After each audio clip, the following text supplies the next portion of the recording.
Maayong adlaw sa tanan! Ang ulam namin ngayon ay sinabawang sikad-sikad. Simple pero masarap at napakabilis lang lutuin ang ulam na to. Hindi mo na kailangan maggisa. Pakukuluan mo lang yung mga rekado. Kagaya ng luya at sibuyas. Palalabasin lang yung mga chismis dyan. Nakalimutan kong bumili ng tanglad kaya okay na yan. Tanggalin lang natin tong mga scum or chismis. Kasi nagkakalat to ng fake news. Char. Ganyan ko lang ng paminta. Yarn. Optional lang. Magic sarap. Pwedeng betchin gusto nyo. Konting asin. Ayan, malapit na siyang maluto. Ready na ako magsungkit-sungkit.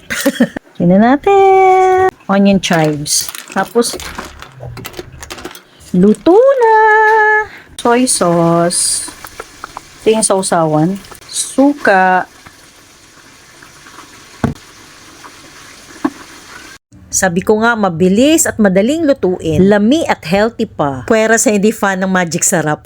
At eto pa, perfect kaunon with bahaw. Napaparami talaga ako ng kain. Lalo na yung sabaw nito, ibahog mo sa kanin. Tapos yung ulam mo, fried chicken, or di kaya pritong baboy, or pritong isda. Ay, nako, ewan na lang. Galit-galit mo na.